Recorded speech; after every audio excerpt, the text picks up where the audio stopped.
During Steam's summer sale, I noticed this little game called Endoparasitic. After watching the trailer, I was enthralled by the concept, only being able to navigate, collect, and fight with one limb, making the game only playable with a mere mouse. With such a concept, I decided to give it a try. You play as Sint, a scientist who is experimenting with some sort of parasite. However, an outbreak occurs where he gets free of his limbs torn off. To his luck, he manages to mend his wounds, allowing him to carry on. As he goes through some scanners to progress, they detect a parasite growing inside him, and this is where the gameplay begins. Endoparasitic wants to be a survival horror with a focus on resource management. To stop the parasite from drilling its way out of your head, you need to use vaccines scattered around the place. You can only pick up 3 vaccines at a time, and they heal about half your health. You can lose health by wasting time, indicated by coughing up blood, or taking damage from any other enemies around the level. To help deal with these enemies, you are given all sorts of guns as you progress, which are totally balanced.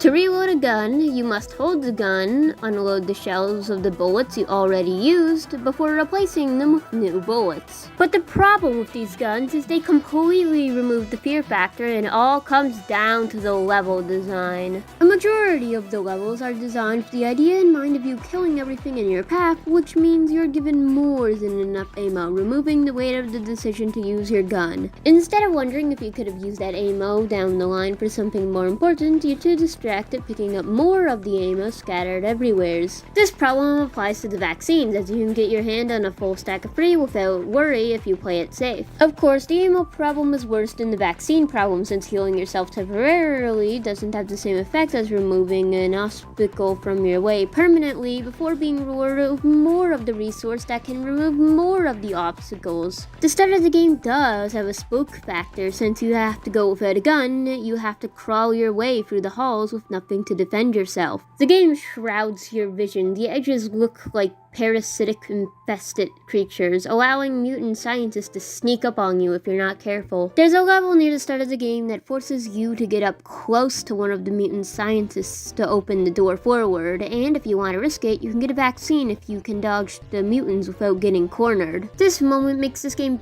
feel like it belongs in the horror genre. That is, until this game turns into a 2D pixel shooter the moment you get the pistol. This is when I realized, oh no, reloading the gun is a chore. It would be okay, maybe even give a sense of relief if the ammo was laid across the levels in a way that forced you to crawl around the enemies or find other ways to avoid them, instead of giving you all the ammo you could need to kill everything. But because the ammo is basically everywhere, you have to constantly stop to reload. There are literal boxes that are piss poor, easy to open, barely scale the difficulty up, and give you plenty of ammo to work with. When the player has everything, the tension has nothing, killing the horror this game wants to create. When I see a mutant scientist, instead of thinking danger, I think, oh good, I needed to get rid of some ammo to make room for more ammo. If you want more storage for your ammo, you can get it by exploring or finding them next to a new gun. That's right, on top of the pistol being overpowered and giving you plenty of ammo to use, there are other guns that are better than the pistol, and you can find just as much ammo for these guns. With these guns to blast all the creatures away, how about we give spotlight to the creatures you were annihilating? Mutant scientists are basic enemies, nothing special about them, maybe should have been a little faster, but they serve their purpose. The mutant rats, on the other hand, are annoying. Here's an example of the average encounter with a rat. You're crawling through a claustrophobic space and there are 3 tunnels. You don't know what could be down them before, surprise, all of them have rats in them, forcing you to take damage since there's no way in hell you could take them all out as they attack from all angles, either killing you or dealing lots of damage. The good news is there's vaccine to heal you as soon as you're done, but the mutant rats are still the most annoying things in the game. Let's not forget the fact that later in the game, when you get more weapons, you're more prone to accidentally using up the wrong ammo because you misclicked the wrong Thankfully, Amo isn't in desperate need. The next creature up is by far the best. As you crawl your way through the empty halls, you move like lightning, swift, acquainted with your new controls. You spot a note on the ground, and upon inspection, it seems gruesome. I thought they were dead until one took a chunk out of my ankle. Move slowly, step carefully, and make as little noise as you can. You make your way through until you spot a mutant scientist, and as you shoot your rifle to take it out, you see arms stretched out in response to the noise you made by killing the damn thing. This interaction is pretty good. The note sets up expectations, and the mutant scientist guarding the way forces you to use one of your bullets, causing the corpse traps to hear, stretching their arms out, not only giving some players a mini jump scare, but gives payoff to the note we read just a couple seconds ago. Oftentimes, the game will force you to crawl over the corpse traps to progress, making the player feel uncomfortable since one slip-up could get you killed. You have to crawl over them in silence, hearing the groans of the lab. And sometimes you'll have to fight enemies while crawling over the corpse traps, which adds a consequence for using ammo, finally, since they will hear it. Corpse traps are an unsettling enemy, which I can't say about the last ones. The mutant monkey is a rip-off corpse trap. And editing note here, I forgot to mention how bland the style is. It's all dark gray, light gray, or red. I suppose it's so the blood stands out more, but this game kind of relies on shock value for the blood horror, though to be fair, the fear of blood mainly comes from the shock value. There's a note about them, they're sensitive to sound, and can kill you easily if you slip up once. They're also big and hideous, like your mom.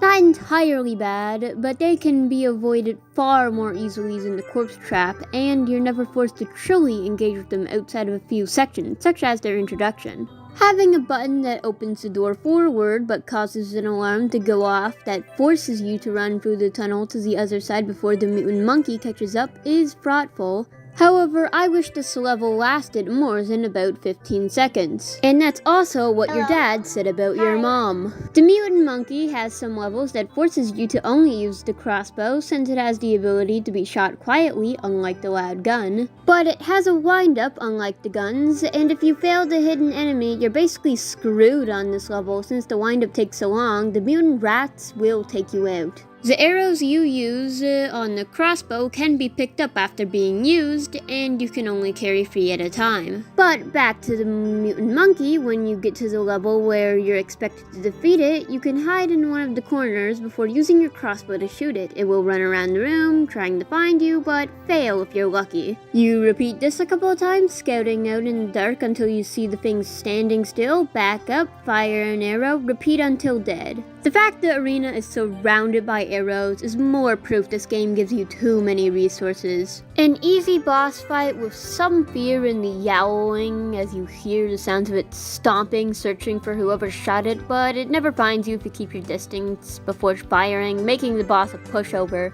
The hunter will teleport to lunge at you, but you can use this to your advantage since there are these weird blob things blocking your path, which you could either slowly whittle away at using your ammo, grabbing the ammo that they for some reason drop, reloading it before continuing, or do the epic gamer strat, dodging the hunter as they clear the path. I give the hunter a C+ for effort. The hunter is also a part of some boss fight finale, but it's easy to beat, so let's move on to the lore and characters of this game, and like the game itself, they're pretty generic. Sint is a typical evil protagonist. The reason he was testing the parasite is because Sint thought he was the chosen one, destined by the parasites to be given their power, but instead his overconfidence is his downfall. But the one the parasites chose to be their god is loose. From her dialogue, she claims that the reason Sint wasn't chosen was because he was driven by greed compared to her compassion. Which, 1, why would a parasite care for compassion? And 2,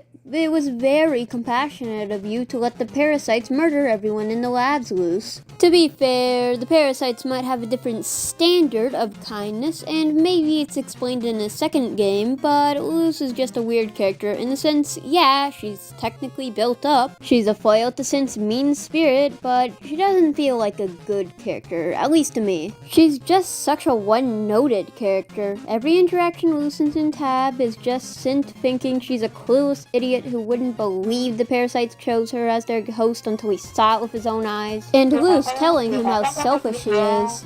These interactions aren't necessarily bad, and they serve their purpose, but neither of them are great characters. There are some other characters. Pravi created the vaccines used in the game, and later Synth watches Pravi die as an intro to the mutant monkey I forgot to tell you about, which I don't blame Synth for. He couldn't have saved Pravi even if he wanted to. But also I guess it was Synth's fault because Pravi wouldn't be near the parasite if Synth hadn't gone experimenting with it. There's also my favorite character, a random guy dying on the floor who you steal a pistol from. They didn't give this guy a name, but I love him because you get to steal from him, and stealing's my favorite. Anyways, I have to go Google what the definition of a digital footprint is. The characters lack complexity, the plot lacks depth, and the horror lacks pressure. So, how do they end off this grand game on a mediocre final boss fight with an ending that's just bait for the second game? Listen, if a game rewards you for beating it by saying you need to buy the sequel to continue a half-baked plot, don't get it. The ending is just lazy. To give a quick example of a series that has no right in being in a video about Endoparasitic, as much as I don't like the ending of Ori and the Will of the Wisps for being too depressing, it tried to do something creative and it succeeded, even if the bittersweet ending was too bitter for me to enjoy it. Oh, also the prequel gave me a satisfying ending that didn't involve begging me for the sequel. Sorry, I just really want to replay Ori and the Will of the Wisps, mainly because it's actually a good game.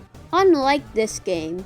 Endoparasitic bad. Yes, Endoparasitic is designed to be a simple game, but the simplicity has gone too far. Endoparasitic isn't a bad game. It's playable, some of the enemies are kind of good for a survival horror game, but outside of that, this game offers you nothing else. And despite it being decent, a decent game is easily outclassed by other games that excel at what they're trying to be. Endoparasitic tries to excel at being a survival horror, but the horror is only glimpses of greatness, and the resource management aspect is downright terrible. I don't hate Endoparasitic, but it gives me no reason to cherish it as a video game worth your time, even if a runtime so short.